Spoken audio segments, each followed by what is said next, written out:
Rebecca Hartley was 23 years old when she vanished into the Cascade Mountains of Oregon in the summer of 2016.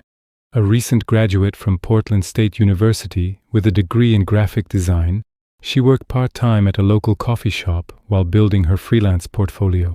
Friends described her as optimistic, creative, and increasingly interested in outdoor recreation after years spent primarily indoors studying. She had completed only 3 previous overnight hiking trips, all on well-marked trails with experienced companions. Her social media accounts showed a young woman eager to embrace Pacific Northwest outdoor culture, posting photos of modest day hikes and expressing excitement about her first solo backpacking experience. Rebecca stood 5 feet 6 inches tall, weighed approximately 130 pounds, and had shoulder-length brown hair and hazel eyes. She lived in a studio apartment in southeast Portland, maintained close relationships with her parents in Eugene, and had recently ended a 2-year relationship. Those who knew her said she seemed determined to prove her independence and capability in the months following the breakup.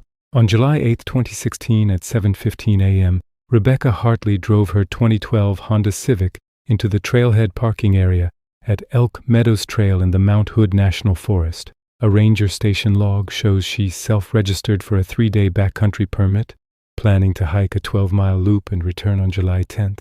The weather forecast predicted clear skies with afternoon temperatures reaching 78 degrees. Rebecca carried a 40-liter backpack containing a 2-person tent, a sleeping bag rated to 30 degrees, a water filter, freeze-dried meals for 4 days, a first aid kit, a map, a compass, and a fully charged cell phone. She wore a purple North Face jacket, gray hiking pants, and well-worn Merrell hiking boots. Her emergency contact was listed as her mother, Patricia Hartley, with a Eugene phone number. At 11:30 a.m. on July 8th, Rebecca sent a text message to her mother from an overlook approximately 4 miles into the trail. The message read, "Amazing views up here. Signal is spotty. Love you." Patricia Hartley responded immediately, but her reply never showed as delivered. Cell phone records later confirmed this was Rebecca's final outgoing communication. A married couple from Seattle, David and Jennifer Kowalski, reported passing Rebecca on the trail at approximately 2:45 p.m. that same afternoon. They described her as cheerful, asking them about trail conditions ahead, and mentioned she planned to camp near Gnarl Ridge. The Kowalskis were the last confirmed witnesses to see Rebecca Hartley before she disappeared. By July 11, 2016, when Rebecca failed to return as scheduled, Patricia Hartley called the Clackamas County Sheriff's Department at 6:01 p.m. after multiple calls to her daughter's phone went straight to voicemail. A missing persons report was filed within the hour. Search and rescue operations began at first light on July 12th. Clackamas County Sheriff's Department coordinated with the Mount Hood National Forest Service, deploying 3 K-9 units and 42 volunteer searchers. The search grid covered a 15-square-mile area surrounding the Elk Meadows trail system. K-9 teams detected Rebecca's scent along the main trail up to the 5-mile marker, but lost the trail completely near a creek crossing. Helicopter surveys on July 13th and 14 revealed no visual evidence of a hiker in distress. Ground teams discovered Rebecca's planned campsite near Gnarl Ridge empty, with no signs of recent human activity. On July 15th, searchers located Rebecca's Honda Civic and conducted a thorough examination. The vehicle was locked, with her purse, wallet containing $230 in cash, and car keys visible on the front seat. A journal in the glove compartment showed detailed trip planning, including GPS coordinates for intended campsites and emergency protocols. Nothing suggested Rebecca had returned to her vehicle after beginning her hike. The search expanded on July 16th to include the Pacific Crest Trail and adjacent wilderness areas. FBI agents joined the investigation on July 17th, conducting interviews with trailhead visitors and examining Rebecca's phone records, email accounts, and financial transactions. Her bank account showed no activity after July 7th. No activity appeared on her credit cards. Her social media accounts went silent. By July 22nd, after 11 days of intensive searching, the operation scaled back to periodic sweeps. Sheriff's Department spokesperson Lieutenant Craig Morrison told reporters that ground teams had covered over 100 square miles of terrain.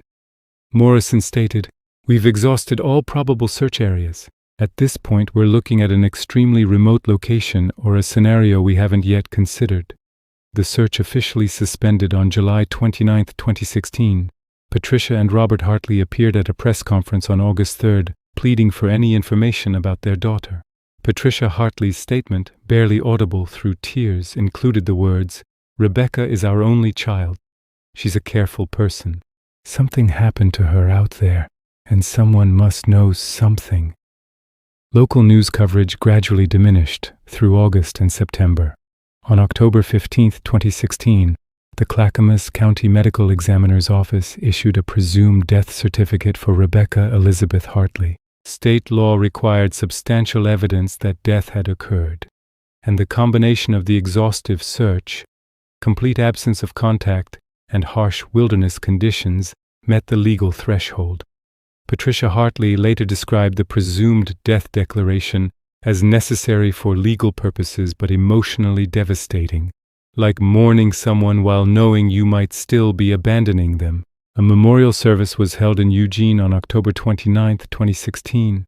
Approximately 200 people attended, including Rebecca's college friends, former co-workers, and members of the hiking community who had participated in the search. A life insurance policy paid out in December 2016. The Hartley family established a small scholarship at Portland State University for art students in Rebecca's name. Her apartment lease was terminated. Her belongings were packed and stored. By spring 2017, the case appeared in regional cold case databases, and the Hartley family maintained a social media page sharing updates and keeping Rebecca's name visible. On June 23, 2018, at 9:45 a.m., a Forest Service trail maintenance worker named Marcus Webb discovered something impossible while clearing deadfall from an abandoned logging road near Bull of the Woods Wilderness. The location was 17 miles from where Rebecca Hartley had last been seen, in a direction searchers had considered impassable for a day hiker. Webb saw a figure emerge from dense vegetation near a collapsed wooden structure, partially hidden by Douglas fir trees. The figure was a woman, barefoot, wearing what appeared to be layers of animal hides crudely stitched together. Her hair hung past her waist in matted tangles, and her skin was deeply tanned and marked with extensive scarring. She moved slowly, uncertain, shielding her eyes from sunlight filtering through the canopy. Webb later told investigators, "I thought I was seeing a hallucination. She looked like something from another century. When she saw me, she just stopped and stared, and I saw her mouth form words, but nothing came out at first." The woman finally spoke, her voice hoarse and barely above a whisper. She said, "Are you real?" Webb activated his radio and called for emergency assistance while approaching slowly with his hands visible. He offered water from his canteen. The woman drank desperately, water spilling down her chin. She repeated the same question 3 times. "Are you real? Are you real? Are you real?" Webb asked her name. She stared at him for nearly 30 seconds before answering, "Rebecca. I think my name is Rebecca." Emergency medical services reached the location at 11:20 a.m., requiring a 4-wheel drive vehicle and Forest Service guidance to navigate the unmaintained logging roads. Paramedics found Rebecca Hartley sitting on the ground, wrapped in Webb's jacket, rocking slowly back and forth. Initial vital signs showed a pulse of 102 beats per minute, blood pressure of 98/62, and a body temperature of 97.1 degrees Fahrenheit. She weighed approximately 93 pounds. Paramedics noted severe malnutrition, dehydration, and what appeared to be both fresh and healed injuries.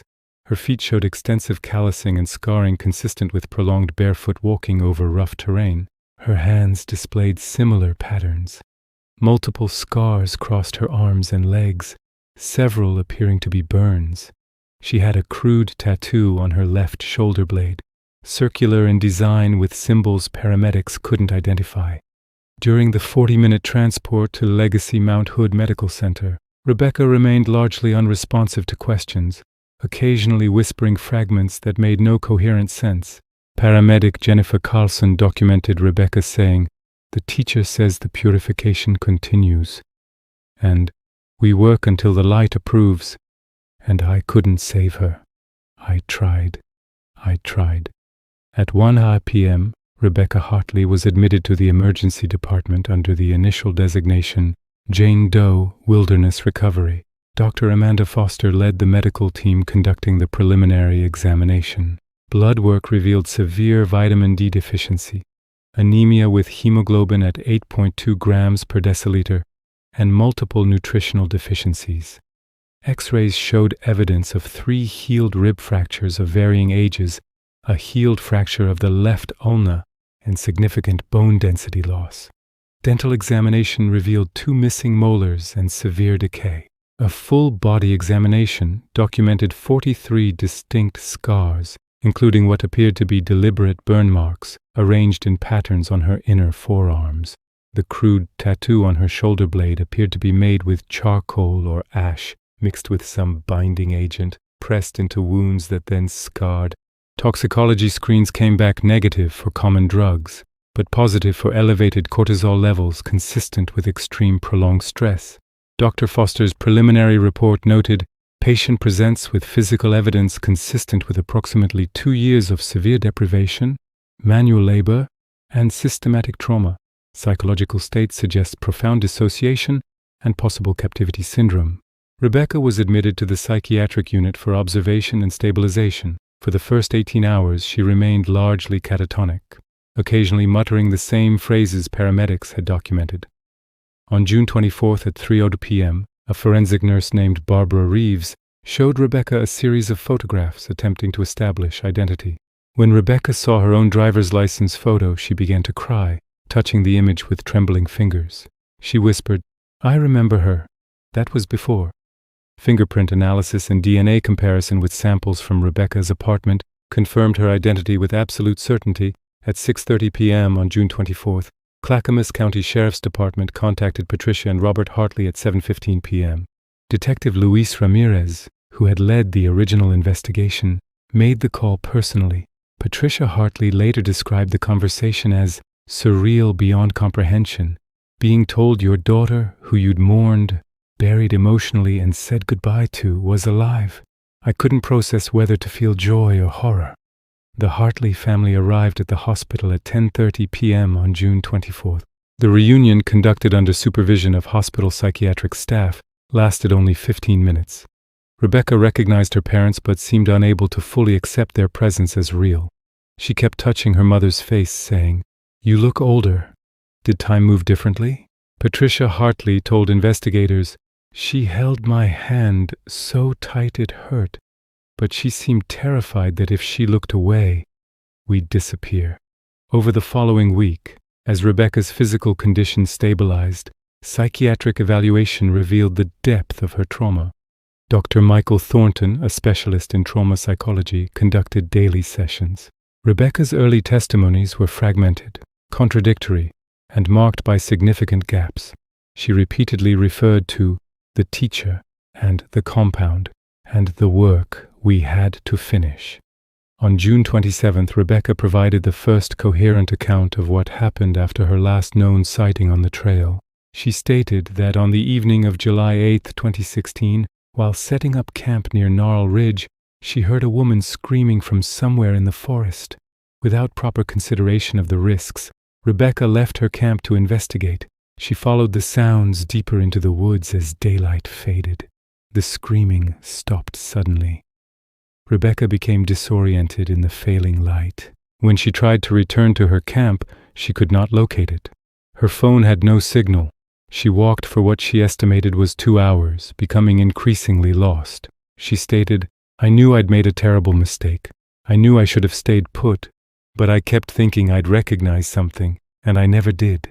At approximately 9:30 p.m., exhausted and frightened, Rebecca encountered a man she described as tall, maybe 40 years old, with a long beard and intense eyes.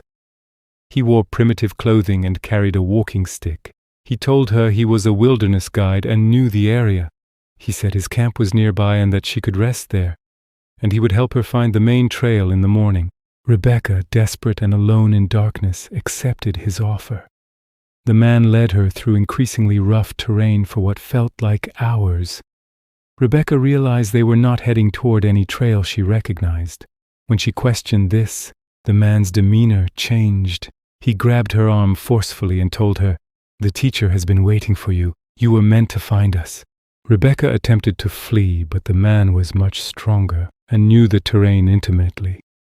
She was dragged, semi-conscious from exhaustion and fear, to what she later learned was an abandoned logging camp deep in roadless wilderness.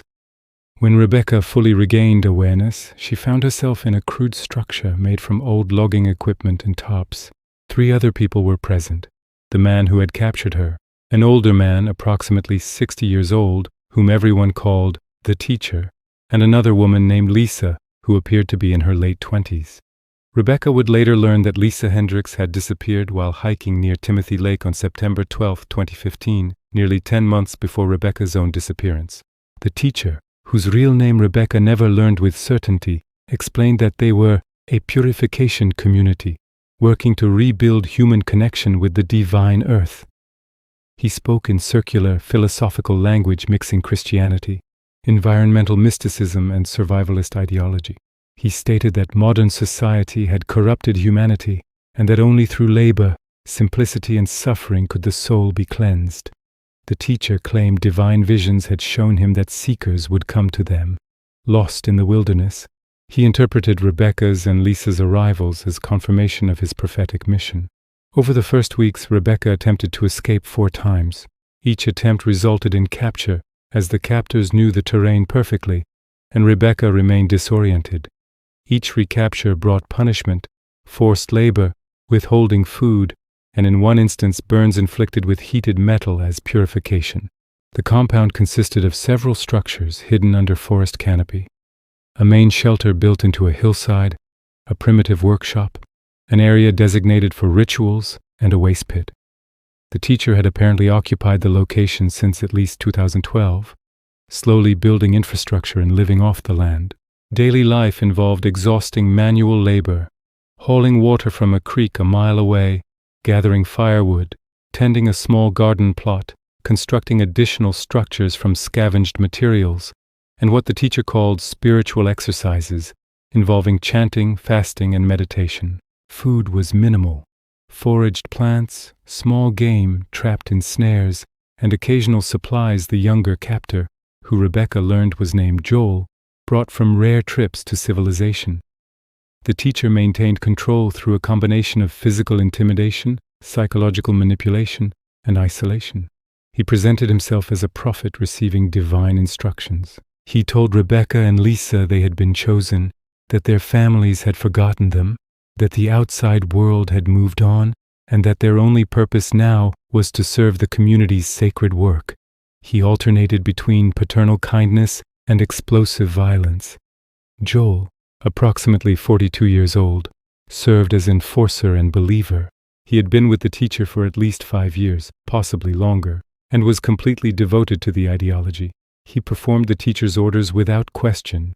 Rebecca described him as the teacher's weapon. He had no thoughts of his own anymore. Lisa Hendricks became Rebecca's only friend and confidant. Lisa had been captive for nearly a year when Rebecca arrived. She was physically broken, psychologically shattered, but still retained fragments of her former self. Late at night, when they shared the small sleeping area, Lisa would whisper stories about her life before. She had been a dental hygienist in Bend, Oregon, married for 2 years, trying to conceive a child. The hiking trip where she disappeared was supposed to be a peaceful solo retreat after a miscarriage. Lisa told Rebecca that during her first months of captivity, she had screamed and fought constantly. She showed Rebecca scars on her wrists from being bound with wire. She said the teacher had broken her arm deliberately to prevent her escape, and it had healed incorrectly, leaving her right arm permanently crooked. Lisa whispered to Rebecca, "You have to survive by becoming part of it. If you keep fighting, he'll break you completely. Pretend to believe. Work hard. Wait." Rebecca followed Lisa's advice. She stopped attempting escape. She participated in the rituals without resistance. She worked until exhaustion. She accepted the tattoo marking, a circular symbol the teacher called the seal of purification, without protest. She watched herself change. Her body adapted to minimal food, her feet toughened to leather, her hands grew calloused and scarred. Her mind learned to dissociate during the worst moments. Time became meaningless, Days blurred into weeks, weeks into months. The teacher didn't allow calendars or any way to track dates. Rebecca estimated passage of time by seasons. The first fall, the first winter, spring, summer again, another fall, another winter. She believed approximately 2 years had passed but was not certain. The teacher's project was construction of what he called a temple, essentially a large wooden structure he believed would serve as a center for his movement when more seekers arrived. Rebecca and Lisa spent months hauling logs, stripping bark, digging post holes, and assembling the framework under the teacher's exacting supervision. The work was backbreaking and seemed endless. Winter of 2016-2017 was particularly brutal. The compound had minimal heating, only fire pits and crude shelters. Rebecca developed frostbite on 3 toes. Lisa's poorly healed arm caused her constant pain in the cold. Food became even scarcer. The teacher's behavior grew more erratic. He conducted longer rituals, spoke about visions with increasing intensity, and implemented stricter punishments for perceived failures in obedience or work quality. In March 2017, Lisa became seriously ill. She developed what Rebecca believed was pneumonia, severe coughing, fever, difficulty breathing. The teacher refused to allow Joel to seek medical help. He stated that illness was a test of faith and that Lisa must purify herself through prayer and continued work. Lisa grew weaker daily. Rebecca begged the teacher to get help. She was punished with 2 days of isolation in a pit and no food. On March 19, 2017, by Rebecca's later estimation, Lisa Hendricks died in the night. Rebecca woke to find her cold and unresponsive. Rebecca's testimony about this moment, delivered in a monotone voice to Detective Ramirez, stated, "I held her and I screamed until Joel came and pulled me away." The teacher said her purification was complete, and she had transcended. "I knew that meant we were just going to bury her like an animal and pretend her life meant nothing." The teacher and Joel forced Rebecca to help dig a grave in the woods, approximately half a mile from the compound. They buried Lisa Hendricks without ceremony, marking the location with only a pile of rocks. The teacher told Rebecca that speaking about Lisa would dishonor her transcendence. Rebecca stated, "After Lisa died, part of me died too. I stopped thinking about before. I stopped imagining escape, I just existed." Months passed in a fog of labor, rituals, and psychological retreat. Rebecca could not later account for much of summer and fall 2017 with any detail. She described the experience as being present but not present, working but not thinking, alive but not living.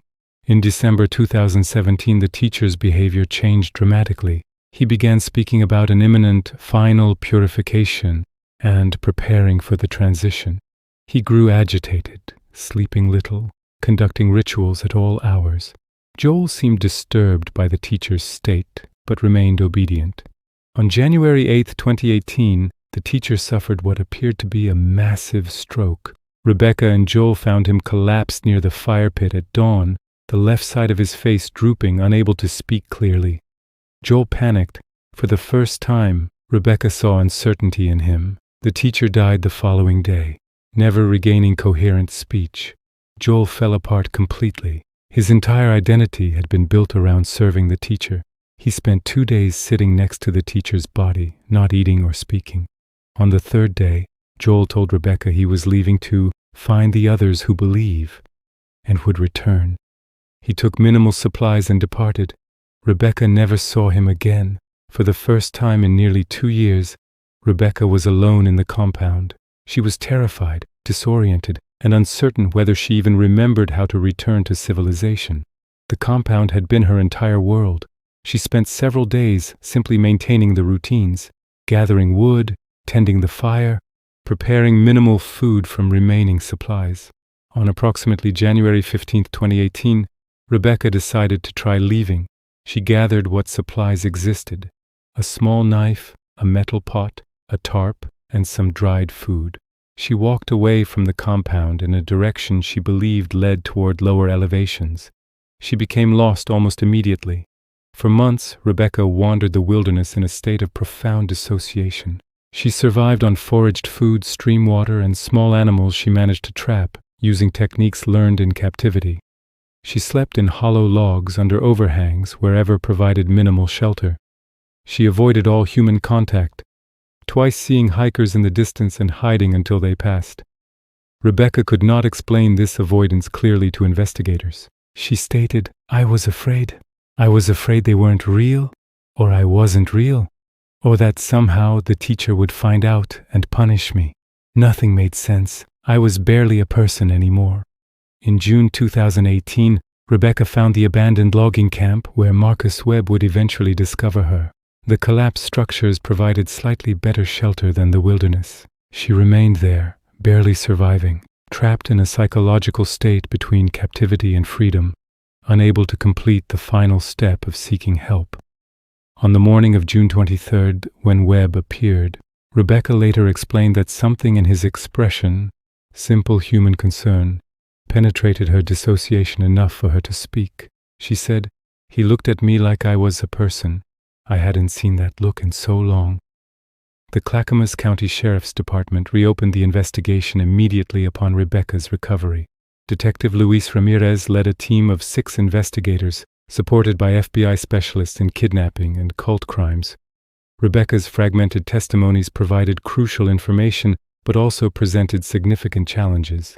Her sense of time was distorted, her memories of locations were imprecise, and her psychological state made sustained interviews difficult. Psychiatrists warned that pushing too hard for details could trigger severe dissociative episodes. On July 2, 2018, Rebecca worked with investigators using topographical maps and descriptions of terrain features. She identified multiple possible locations for the compound based on her memories of the forced march from her capture point, the creek distance, and the general landscape. On July 6, the combined team from the Sheriff's Department, FBI, and Forest Service began searching a 30-square-mile area of remote wilderness in the Bull of the Woods region. They used helicopters for aerial reconnaissance and ground teams for detailed investigation. On July 9, 2018, at 2:30 p.m., searchers located a site matching Rebecca's description. The compound existed exactly as she had described. Multiple structures built into a hillside hidden under forest canopy, approximately 19 miles from the nearest maintained trail. Lead investigator Special Agent Carolyn Meeks documented the scene extensively. The site showed clear evidence of long-term human habitation. The main shelter was built partially underground, reinforced with timbers, and covered with tarps and branches for camouflage. A workshop area contained primitive tools, stone blades, woodworking implements, metal pieces scavenged from old logging equipment. A ritual area featured a crude altar constructed from flat stones, with drawings made in charcoal and red ochre covering surrounding trees. The symbols matched the tattoo on Rebecca's shoulder. Fire pits showed years of use. Investigators found minimal food stores, some clothing made from animal hides, and crucially, several notebooks. The notebooks, wrapped in plastic to protect them from moisture, contained extensive writings. Forensic analysis later attributed them to the teacher. The writings consisted of philosophical ramblings, religious interpretations mixing multiple traditions, detailed plans for the compound's expansion, and most disturbing, logs documenting seekers who had arrived. The logs included names: Lisa Hendricks, mentioned explicitly with her arrival date and death date; Rebecca Hartley, referenced as the second seeker with her arrival date. 2 other names appeared: Joshua Brennan and Catherine Sullivan. Investigators immediately cross-referenced these names with missing persons databases.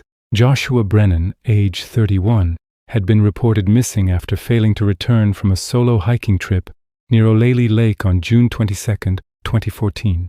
Catherine Sullivan, age 27, had disappeared while hiking near Bagby Hot Springs on August 15, 2013. Neither had ever been found. The logs suggested both had been at the compound, though entries were cryptic about their ultimate fates. On July 11th, using information from the notebooks and Rebecca's testimony, investigators located a burial site approximately half a mile northwest of the main compound. Forensic excavation revealed the skeletal remains of an adult female in a shallow grave. Clothing fragments and dental records subsequently confirmed the remains as Lisa Hendricks. Cause of death was determined to be pneumonia, with contributing factors of severe malnutrition and untreated medical conditions. Her right ulna showed evidence of a healed fracture that had been improperly set, matching Rebecca's description. The FBI issued national alerts for Joel, described by Rebecca as approximately 42 years old, 6 feet tall, lean build, with a long beard and no known last name. Investigators attempted to identify the teacher through analysis of his writings, possessions found at the compound, and Rebecca's physical description. A breakthrough came on July 18th when forensic document analysts matched the handwriting in the notebooks to samples from a man named Robert Ernest Klein. Klein, born in 1952, had a documented history of involvement in fringe religious groups. County records showed he had purchased a small property near Estacada, Oregon, in 2009. He had disappeared from that property in 2011, and neighbors had assumed he simply moved. Investigation into Klein's background revealed prior arrests for assault in 1994 and unlawful restraint in 1997. He had served 18 months in prison and been released in 1999. Acquaintances described him as intelligent, charismatic, and progressively fixated on apocalyptic religious beliefs. A sister in California, interviewed on July 23rd, confirmed from photographs that the remains of the teacher matched her brother. She stated she had not been in contact with him since 2010 and was unsurprised by the investigation's findings, saying Robert always believed he was special, chosen. He couldn't function in normal society. I'm not surprised this is how he ended up. The search for Joel intensified through late July and August 2018. Investigators circulated composite sketches based on Rebecca's description. Tips came in from multiple states, but none led to confirmation. Surveillance of locations Joel might access, homeless shelters, survivalist communities, remote properties, yielded no results. On September 4, 2018, hikers in the Mount Jefferson Wilderness, approximately 45 miles from the compound, discovered human remains near a remote creek. The body was male, estimated age 40 to 50. Showing signs of exposure and possible starvation. Clothing matched Rebecca's description of what Joel wore. DNA analysis confirmed the remains were those of Joel Matthew Hendricks, Lisa Hendricks' husband. Investigators were stunned by this revelation. Further investigation revealed that Joel Hendricks, age 43, had been reported missing by his employer on September 20, 2015, 8 days after his wife disappeared. He had told coworkers he was taking time off to search for Lisa himself. He never returned. The working theory developed that Joel had genuinely gone searching for Lisa, somehow encountered Klein and his compound, and either found Lisa already captive or arrived independently. Evidence suggested Joel may have suffered a complete psychological break, perhaps unable to cope with his wife's situation, and became indoctrinated into Klein's belief system. Whether Joel participated voluntarily in holding his own wife captive or was himself a victim to some degree remained unclear. Rebecca Hartley's testimony about Joel's behavior suggested genuine belief in Klein's ideology, but psychiatric experts noted this could represent trauma bonding or survival adaptation. Joel Hendricks's cause of death was determined to be exposure and starvation, estimated to have occurred in late January or early February 2018, shortly after he left the compound. On July 30, 2018, based on information from Klein's logs mentioning Joshua Brennan and Catherine Sullivan, investigators expanded the search area. On August 14th, forensic teams located a second burial site approximately 1 mile from the main compound. Excavation revealed the skeletal remains of 2 individuals. Dental records and DNA analysis confirmed their identities as Joshua Brennan and Catherine Sullivan. Forensic pathology could not determine exact cause of death due to the advanced state of decomposition and the absence of obvious skeletal trauma, but investigators concluded both likely died from similar causes as Lisa Hendricks: neglect, untreated illness, malnutrition, or injuries sustained during captivity. The timeline constructed from Klein's logs suggested Catherine Sullivan had been held captive from August 2013 until her death in approximately February 2014. Joshua Brennan had been captive from June 2014 until his death in approximately November 2014. Rebecca Hartley was the only known survivor of Klein's compound. With the deaths of Robert Ernest Klein and Joel Hendricks, no criminal prosecution could proceed. The case was effectively closed from a legal standpoint on October 15, 2018. The Clackamas County District Attorney's Office released a comprehensive report concluding that Klein had operated a captive compound in remote wilderness for approximately 7 years, holding at least 4 victims, resulting in 3 confirmed deaths prior to Rebecca's rescue. The report stated, "This investigation reveals a systematic pattern of kidnapping, unlawful imprisonment, assault, and reckless endangerment resulting in death. The deaths of the perpetrators prevent criminal prosecution, but the evidence overwhelmingly supports these conclusions." Memorial services were held for Lisa Hendricks, Joshua Brennan, and Catherine Sullivan. Their families, who had spent years without answers, finally received remains for proper burial. Lisa Hendricks' mother, Margaret Tully, stated at a press conference, "For 3 years we didn't know. We couldn't mourn properly. We couldn't let go. Rebecca's survival brought us the truth. We're grateful to her even though the truth is horrific." Rebecca Hartley remained hospitalized under psychiatric care until September 2018. Her treatment involved intensive trauma therapy, cognitive behavioral therapy, and medication for severe PTSD and dissociative disorders. Dr. Michael Thornton, her primary psychiatrist, diagnosed complex post-traumatic stress disorder, major depressive disorder, and persistent dissociative symptoms. Treatment focused on grounding techniques, processing traumatic memories gradually, and rebuilding basic trust in reality and human relationships. Rebecca struggled with nightmares, flashbacks, severe anxiety in enclosed spaces, difficulty distinguishing past from present during stress, and profound guilt regarding Lisa Hendricks' death. She repeatedly expressed to therapists that she should have done more to save Lisa, though rationally acknowledged no action she could have taken would have changed the outcome. Rebecca was discharged to outpatient care in September 2018. Living initially with her parents in Eugene, she attended therapy 3 times weekly. She gradually worked on basic reintegration tasks, walking to the mailbox, going to a grocery store, sitting in a coffee shop. Each step was challenging. As of December 2018, Rebecca remained in intensive treatment and had not returned to independent living. Her psychiatrist estimated that meaningful recovery would require years, not months, and that she would likely experience symptoms of trauma indefinitely. Patricia Hartley told reporters in November 2018, "We have our daughter back and we're grateful beyond words. But the daughter we have back is not the same person who went hiking that day. Rebecca survived something that should have killed her. Now she has to learn how to live again." The Mount Hood National Forest Service implemented several changes following the investigation.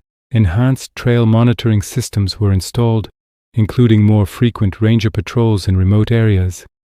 New protocols required hikers on multi-day permits to check in electronically at designated waypoints. Educational materials about wilderness safety were revised to emphasize the importance of not deviating from planned routes. A public awareness campaign highlighted Rebecca's case as a cautionary example of how quickly situations can deteriorate in wilderness environments. Forest Service officials also acknowledged the investigation revealed significant blind spots in remote area monitoring. Spokesperson Jennifer Marks stated, "Robert Klein operated a criminal enterprise in our forest for 7 years, and we had no awareness. That failure is on us. We're implementing changes to prevent this from happening again, but we must acknowledge the vast scope of wilderness makes absolute prevention impossible." Investigators examining missing persons cases throughout Oregon identified 12 unsolved disappearances in wilderness areas between 2010 and 2016 that showed patterns potentially consistent with Klein's activities. None could be definitively connected, but the similarities raised troubling questions about whether additional victims existed. Authorities urged anyone with information about missing hikers during this period to contact investigators. The case revealed uncomfortable truths about wilderness vulnerability. Klein's compound existed less than 20 miles from heavily trafficked trails, yet remained completely undetected for years. His victims were not reckless or unprepared. They were ordinary people engaging in normal outdoor recreation. Their disappearances could have happened to anyone. Rebecca Hartley's survival was attributed to multiple factors: physical resilience, her choice to follow Lisa Hendricks' advice about compliance, and ultimately the chaotic disintegration of the compound following Klein's death. Detective Ramirez noted, "Rebecca survived because she adapted. That adaptation came at tremendous psychological cost. She did what she had to do to stay alive, and now she lives with the consequences of those survival choices. As of late 2018, several questions remained unanswered. How did Klein initially capture Catherine Sullivan and Joshua Brennan? Did he use the same method as with Rebecca Hartley, or did circumstances differ? Were there additional victims whose remains had not yet been discovered?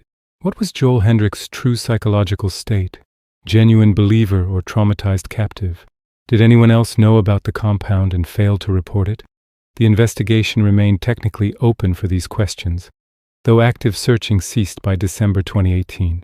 Rebecca Hartley's case became a focal point for discussions about wilderness safety, mental health support for trauma survivors, and the investigation of remote area crimes. Her story was covered extensively in regional and national media through late 2018. Documentaries and true crime podcasts requested interviews, which Rebecca declined through her attorney. Her parents released a statement asking for privacy and stating, "Rebecca is not ready to share her story publicly and may never be ready. We ask that people respect her need for healing and distance from the spotlight." The families of Lisa Hendricks, Joshua Brennan, and Catherine Sullivan received settlements from victim compensation funds. Civil lawsuits against the Forest Service were discussed but never filed, as attorneys determined governmental immunity protections would make successful litigation nearly impossible. A small memorial was placed at the Elk Meadows trailhead, where Rebecca Hartley began her journey in July 2016. The plaque reads, "In memory of those lost in wilderness tragedies, may we learn, remember, and protect one another." By late 2018, Rebecca Hartley was learning to navigate a world that had continued without her for 2 years. Technology had advanced, political landscapes had shifted, friends had moved on with their lives. Her previous career ambitions in graphic design seemed impossibly distant. She struggled with the simplest modern conveniences, automated checkouts at stores, smartphone notifications. Even television programming overwhelmed her. She preferred silence and simplicity. In December 2018, Rebecca participated in a single recorded interview with Detective Ramirez for the case file. She stated, "People ask if I'm glad to be rescued. I am. But the person who was Rebecca Hartley died in those woods. I'm someone else now. I survived, but I lost 2 years of life I'll never recover. I watched Lisa die. I lived in a nightmare. Coming back doesn't erase that. It just means I'm in a different nightmare now, one where I have to figure out how to be a person again." The wilderness of the Mount Hood National Forest and surrounding areas continues to draw hundreds of thousands of visitors annually. Most experience its beauty and return home safely. But the forest holds secrets still, remote corners where human activity could remain undetected for years. Rebecca Hartley's story serves as a reminder that danger exists not only in the form of natural hazards, weather, terrain, wildlife, but in the human element, the possibility of encountering someone whose grip on reality has fractured, someone who sees isolation as opportunity. 3 people are dead who should be alive: Catherine Sullivan, Joshua Brennan, and Lisa Hendricks. 1 person survived who will carry those 2 years forever: Rebecca Hartley. And somewhere in the vast wilderness, questions remain about whether other victims existed, whether other stories remain buried, whether other families still wonder what happened to someone who simply never came home from a hike.